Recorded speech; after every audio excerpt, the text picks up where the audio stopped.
Hey guys, welcome back to our series. Thanks for watching the other videos. Don't forget to take a look at the playlist. It's been, what, about a week and a half? Yeah. It's been about a week and a half, yeah. So the fluid levels have changed a little bit. Cylinder number 1 has gone down. That's the one on the right there. And cylinder number 2, that's what I thought, didn't change much, if at all. And cylinder number 3 is on sort of the compression stroke or the exhaust stroke, so it was higher up anyway, so there was less fluid to seep in.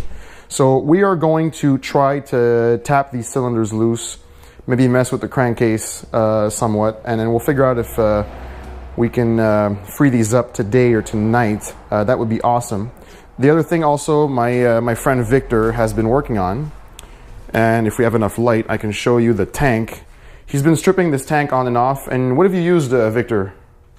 Just stripper, a couple different kinds of stripper, and then just coat the tank with some WD so it doesn't rust. Yeah, and then we'll put it in a bag when we're done with WD, make sure there's no surface. And I mean, there might be a little bit of, we'll sand it down and then I'll prime it. And then I would really like to skin this with some carbon fiber that Victor has. Victor is resourceful.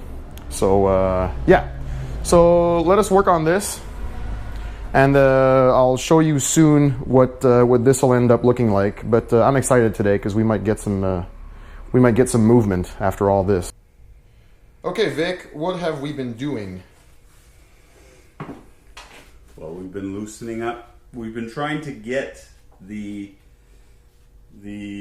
pistons to move in the bore. So we, first of all, found the crank nut. We put a solid bar on it with the ratchet. On the clutch side, where the yeah, rotor is. we created some vibration by banging the cylinders with the wooden hammers, etc., to just get some vibration going into there. And as a result, from all of the penetrant that we had in there as well, the oil, etc., etc. And we went full roadkill and used heat.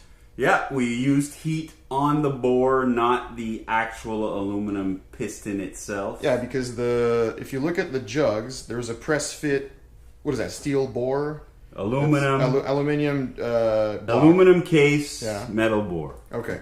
So aluminum is metal, but still. Anyway, so there's there's a harder, I think probably steel bore that's press fitted in there. So we just heated all 4 up. We didn't hear like pinging or anything. We just went really light with it. You barely felt that the fins were warm on the side there. So, and then we used some 3-in-1 oil and it cleaned it up a little bit. And then we penetrated, all that crust off and everything. So, can you show us the result of our troubles? I'm gonna have to put my foot on this and then keep the light. This made Charles really happy. Yeah, pardon the leggings. So this is what happened. So we have movement. Yes. Look at how beautiful that is. Now the jugs are coming up when we get to the top of the stroke. So, and we can get it almost to get like a full rotation almost. So it's to a point where the jugs are being forced upwards, and there was, if you can see, there was some rust. Well, you can't because my finger's in the way, but there was some rust in here and some vegetation.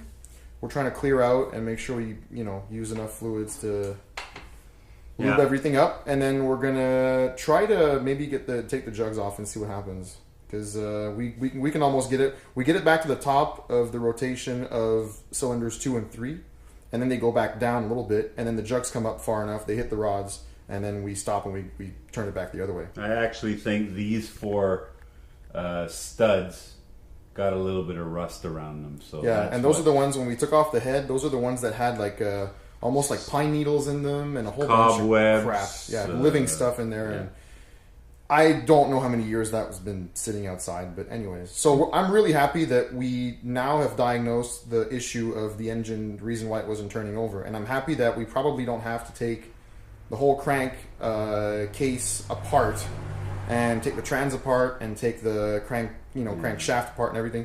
Everything in there is probably fine now that we know that everything turns over, and it's pretty good when you get to turn. It's fine. We just need to we need to get the case off, check the rings. Probably have to end up changing the rings. Oh, for sure. Clean everything up, give it a good flush. do a drill hone, because I don't feel any edge in there. It's just carbon buildup, and it's coming off with the Marvel Mystery Oil and other penetrants that I used, that we used together, and it's pretty good now. It wasn't moving, and we got it moving. And mind you, it sat for what, almost 2 weeks? Yeah, a week and a half with the fluid in it, and the rust removing liquid, I mean, even though there was almost no rust in there, did a great job on the carbon and diluted most of it off. I don't know if you guys can see, but on like cylinder 4, for example, if I make sure I'm off the light there, how clean the cylinder is. Well, that was the cleaner than how it was before. So the rust cleaner did a great job on it. Thank you, Victor, for some extra cell phone light. And how much cleaner, like this one especially, you can tell because it's closer to me, but how much cleaner it is compared to the other side. And you can tell how it was touching at that point where you see the change of color there. So we got it moving quite a bit. So can you show us again, Vic, the movement like on this side? I think it's the other way. There you go. And see how the jugs are moving? So we're trying to get the, and you can even get it to go back down on that side. So you keep turning clockwise where the engine is supposed to rotate that way. And then we'll be a little bit counterclockwise. And then the jugs are moving up. So they're hitting here and whatever. So we're going to try to take them up and see if the jugs will come off. So this is great news. So stay tuned. Thanks for watching. I might do another bit on this video, or I might start a new one. So good episode. And actually, I'm at the point now where I'm actually going to start to ask you guys to subscribe if you want to keep getting notified when I upload these things, because we're getting to a pace now where it's actually almost a weekly thing that I'll be able to post. So keep in touch. I love your comments. I had a couple of questions on a previous video. It's really nice. So thanks for watching, and yeah, see you guys soon.